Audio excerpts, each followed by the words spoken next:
Hello साथियों, कैसे हैं आप सभी। मैं दिवाकर एक बार फिर से स्वागत करता हूं आप सभी साथियों का अपने YouTube channel Diwakar sir official पर। साथियों, आज के वीडियो में हम बात करेंगे आरआरबी असिस्टेंट लोको पायलट भर्ती 2024 के कट ऑफ के बारे में। साथियों, किसी बच्चे के 22 नंबर आ रहे हैं तो किसी के 23 नंबर, तो किसी के 25 नंबर, तो किसी के 28 नंबर। बच्चे बहुत ज्यादा परेशान है कि क्या मेरा CBT 2 के लिए सिलेक्शन हो पाएगा या नहीं हो पाएगा, हम CBT 2 की तैयारी करें या नहीं करें। तो इस वीडियो में हम कट ऑफ के बारे में डिटेल्ड डिस्कशन करने वाले हैं आप सभी के साथ। मैं आप सभी को कट ऑफ का एक एग्जैक्ट अनुमान बता दूंगा। यदि आपके इतने नंबर आ रहे हैं तो आपका इजीली सिलेक्शन हो जाएगा। CBT 2 के लिए आपको बिल्कुल भी परेशान होने की जरूरत नहीं है। तो साथियों, जैसा कि आप सभी को पता होगा कि असिस्टेंट लोको पायलट की परीक्षा 25 नवंबर से लेकर के 29 नवंबर 2024 तक चली थी। इसके बाद इसका आंसर की 5 दिसंबर 2024 को रिलीज कर दिया गया था। उसके बाद से यूट्यूब पर लगातार अलग अलग टीचरों ने अलग अलग कट ऑफ बताया है। किसी ने 30 नंबर, तो किसी ने 35 नंबर, तो किसी 40 नंबर। बच्चे बहुत ज्यादा कंफ्यूज हैं कि किसके कट ऑफ को सही माना जाए मेरे भाई और किसके कट ऑफ को गलत माना जाए। तो साथियों, आइए वीडियो में अब आगे बढ़ते हैं और मैं आप सभी को एक फाइनल कट ऑफ बता देता हूं।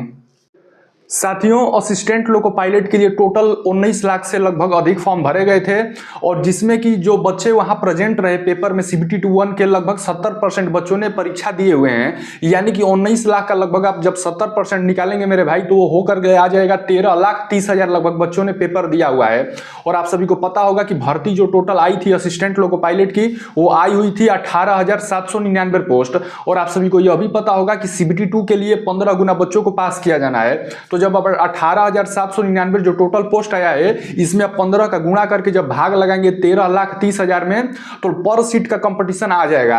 और मैं आप सभी को बता देता हूं कि एक सीट के लिए लगभग 4 से 5 बच्चे ही आ रहे हैं। यानी कि मेरे भाई कोई सा भी जोन हो, एक सीट के लिए लगभग 4 से 5 बच्चे ही पेपर दिए हैं। तो आप खुद अंदाजा लगाइए कट ऑफ इतना हाई नहीं जाने वाला है। साथियों, एक न्यूज चैनल वाला है, मैं उसका नाम नहीं लूंगा, मैं किसी का नाम लूं मुझे शोभा नहीं देता है। उसका काम क्या है कि भिखमंगों की तरह मुंह उठा करके अलग अलग टीचरों के पास जा करके उसका इंटरव्यू ले रहा है। और उसी के चैनल पे कोई टीचर उसका कट ऑफ 45 बता रहा है, तो कोई 40 नंबर बता रहा है, तो कोई 50 बता रहा है। उसको खुद शर्म नहीं है कि मैं कट ऑफ खुद नहीं सही दे पा रहा हूं अपने चैनल पे। अलग अलग टीचरों के पास जा करके इसे माइक लगा दे रहा है और अलग अलग कट ऑफ टीचर बता दे रहे हैं और बच्चे खुद कंफ्यूज हो रहे हैं कि किसके कट ऑफ को सही माना जाए। तो ऐसे लोगों से आपको बच करके रहना है, सावधान रहना है। तो साथियों, आइए अब हम जानकारी में आगे बढ़ते हैं। बहुत से लोग कह रहे हैं कि आप कट ऑफ की वीडियो बार बार क्यों बना रहे हैं। तो साथियों, इसका सिर्फ और सिर्फ एक ही रीजन है कि मैं बच्चों को लाभ पहुंचाना चाहता हूं। बच्चों तक, हर बच्चे के पास अपनी आवाज पहुंचाना चाहता हूं। जो बच्चे इधर उधर भटक रहे हैं, मैं चाहता हूं कि वो अपने लक्ष्य पर आ जाएं, CBT 2 की तैयारी स्टार्ट कर दे। सिर्फ और सिर्फ मेरा यही मकसद है। आप सभी को ऐसा लग रहा होगा कि मैं व्यूज के लिए कर रहा हूं, तो साथियों यूट्यूब से आप पता कर लीजिएगा कि कितने पैसे आ जाते हैं। तो पैसों का तो कोई इशू ही नहीं है, बस बच्चों के लिए हमेशा से आवाज उठाता आया हूं और हमेशा आवाज उठाता रहूंगा। जो बच्चे इधर उधर गुमराह हो रहे हैं वो न गुमराह हो, यही हमारा मेन लक्ष्य है और टारगेट है। साथियों, आप सभी को पता होगा कि जब असिस्टेंट लोको पायलट की भर्ती पहली बार आई थी तो सीट काफी कम आई थी और बच्चों ने बहुत ज्यादा कम फॉर्म भरे थे, क्योंकि उस टाइम कंपटीशन उनको ऐसा लग रहा था कि बहुत हाई रहने वाला है। फिर अचानक से क्या हुआ कि भर्ती बहुत ज्यादा बढ़ा दी गई, परंतु फॉर्म भरने का दोबारा मौका नहीं दिया गया। इस बात को समझ लीजिए मेरे भाई। तो बच्चे जितना पहले थे उसके बाद भी बच्चे उतने ही रहे, परंतु नंबर ऑफ सीट काफी ज्यादा बढ़ गई थी। साथियों, कट ऑफ बताने से पहले मैं आप सभी को पेपर लेवल के बारे में बता देता हूं असिस्टेंट लोको पायलट के। तो साथियों, असिस्टेंट लोको पायलट का जो पेपर रहा इस बार काफी मतलब स्टैंडर्ड लेवल का रहा है। मतलब पेपर का लेवल देखा जाए तो काफी मतलब खतरनाक टाइप का पेपर का लेवल रहा मेरे भाई। जो करंट अफेयर के क्वेश्चन पूछे गए, लगभग जो 10 क्वेश्चन पूछे गए, उसमें से जो अच्छे से अच्छे पढ़ने वाले बच्चे थे वो 2 से 3 ही क्वेश्चन कर पाए। और मैथ और रीजनिंग की बात करें तो मैथ का क्वेश्चन बहुत ज्यादा कैलकुलेटिव दिया गया था। कुछ क्वेश्चन बहुत आसान भी थे, ऐसा नहीं था। परंतु रीजनिंग की बात करें तो कुछ क्वेश्चन न्यू टाइप के भी पूछ लिए गए, रीजनिंग में घुमा करके पूछे गए। तो अच्छा, एक बात और भी है इसमें, बहुत सारे बच्चों को टाइम मैनेजमेंट को लेकर के काफी ज्यादा दिक्कत हुई है असिस्टेंट लोको पायलट की परीक्षा में। आप भी इस बात से एग्री करते होंगे। बहुत सारे ऐसे छात्रों का कहना था कि सर हमें 10 मिनट और एक्स्ट्रा मिल गया होता तो मैं 5-7 क्वेश्चन और सही कर पाता। तो टाइम मैनेजमेंट को भी लेकर के बहुत ज्यादा दिक्कत हुई है बच्चों के साथ। बहुत सारे बच्चे 75 के 75 क्वेश्चन तक पहुंच भी नहीं पाए और उनका टाइम पहले ही खत्म हो गया। साथियों, कट ऑफ बताने से पहले मैं आप सभी को बता दूं कि मैंने खुद भी हर शिफ्ट के पेपर को एनालिसिस किया है ताकि मैं कट ऑफ का एक एग्जैक्ट आइडिया आप सभी को दे पाऊं। और मैंने खुद भी 2023 में भाभा एटॉमिक रिसर्च सेंटर में एग्जाम क्रैक किया हुआ था। तो मेरा भी एक खुद का अनुभव है गवर्नमेंट एग्जाम की तैयारी करने का, जो कि मैं आपके साथ शेयर भी कर रहा हूं।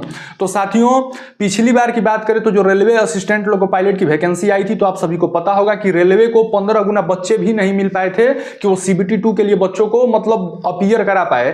तो उस टाइम क्या हुआ था कि जबरदस्ती बच्चों को पास किया गया, नॉर्मलाइजेशन में नंबर बढ़ा बढ़ा करके बच्चों को पास किया गया। परंतु मैं मानता हूं कि वो 2018 था, यह 2024-25 सत्र है, तो पहले वाली बात तो अब नहीं रह गई है। बच्चे लगभग 15 गुना मिल जाएंगे, परंतु कट ऑफ उतना भी हाई नहीं जाने वाला है। मैंने आपको मेन रीजन बता दिया है। मेन रीजन यही है कि भर्ती पहले कम आई थी, पर अचानक से भर्ती बढ़ गई, परंतु लड़के उतना ही फॉर्म भरे, बाद में फॉर्म भरने का मौका नहीं दिया गया। यही मेन रीजन है कट ऑफ कम जाने का। अब इंतजार की घड़ियां समाप्त होती हुई, अब आइए मैं आप सभी को फाइनली कट ऑफ बताता हूं।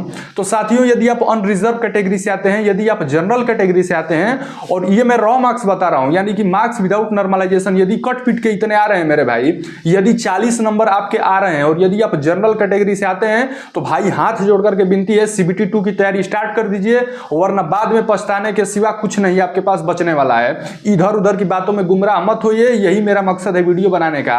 और बात कर लेते हैं OBC और EWS कैटेगरी वाले छात्रों की। लगभग OBC और EWS का कट ऑफ सेम ही जाता है, परंतु हो भी सकता है कि EWS का थोड़ा कट ऑफ 1-2 नंबर कम भी चला जाए OBC वाले छात्रों से। तो यदि आपके 35 नंबर आ रहे हैं कट पिट करके मेरे भाई, तो आप भी सेफ हैं, आपको बिल्कुल भी घबराने की जरूरत नहीं है। और बात कर लेते हैं SC कैटेगरी वाले छात्रों की, तो यदि आपके 30 नंबर आ रहे हैं तो मेरे भाई आप भी सेफ हैं। और बात कर लेते हैं लास्ट कैटेगरी यानी कि ST कैटेगरी, यदि आपके 25 नंबर आ रहे हैं भाई, तो आप भी सेफ हैं, आपको बिल्कुल भी घबराने की जरूरत नहीं है। कोई सा भी जोन हो, इजीली सिलेक्शन हो जाएगा। साथियों, मैं एक चीज और आप सभी को क्लियर कर देता हूं कि CBT 1 में यदि आपको लग रहा है कि मेरे बहुत ज़्यादा कम नंबर आए हैं, सिलेक्शन हो भी पाएगा कि नहीं हो पाएगा, तो साथियों एक बात आप ध्यान रखिएगा, CBT 1 में मैथ और रीजनिंग पूछा गया था, तो मैथ और रीजनिंग भी कहीं ना कहीं आपकी कमजोर है, तो अभी आपके लगभग 20 नंबर, 22 नंबर, 23 नंबर बन रहे हैं। इससे आप एग्री करते होंगे, इस बात को आप एक्सेप्ट करिए। तो यदि आपके मैथ और रीजनिंग भी सही होते तो भाई आप असिस्टेंट लोको पायलट के CBT 1 में आराम से 30 से 40 नंबर स्कोर कर पाते। तो मैं आप सभी से यही कहूंगा कि CBT 2 में भी मेरे भाई मैथ और रीजनिंग आना ही आना है। तो मैं आप सभी से यही कहूंगा कि मैथ और रीजनिंग पढ़िए, वो नुकसान नहीं करेगा। कोई भी कंपटीशन एग्जाम की आप तैयारी करेंगे, SSC में जाएंगे, रेलवे में जाएंगे, मैथ और रीजनिंग आना ही आना है। तो मैं आपको यही कहूंगा कि कुछ बिगड़ा नहीं है, पढ़ लेंगे, कुछ नुकसान ही नहीं हो जाएगा। सपोज करिए आप नहीं पढ़ रहे हैं, यह सोच करके हमारा सिलेक्शन नहीं होगा और फाइनल लिस्ट में मान लीजिए कि आपका नाम आ जाता है CBT 2 के लिए, तो फिर आप क्या करेंगे, किसको गाली देंगे? गाली देने से क्या फायदा होगा, आपका तो नुकसान हुआ ना मेरे भाई। तो मैं इसीलिए कहता हूं कि सभी लोग पढ़ना स्टार्ट करिए, जिनके भी थोड़े बहुत भी नंबर है, 2-4 नंबर आगे पीछे हैं मेरे बताए अनुसार, वो भी पढ़ना स्टार्ट कर दीजिए। कट ऑफ का बहुत ज्यादा मत सोचिए। साथियों, असफलता एक चुनौती है, इसे स्वीकार करो। क्या कमी रह गई देखो और सुधार करो। कुछ किए बिना यूं ही बस ऐसे ही जय जयकार नहीं होती। मेहनत करने वालों की कभी हार नहीं होती। तो मेहनत करिए। रेलवे की वैकेंसी अब हर साल आने वाली है, रेलवे ने बता दिया है।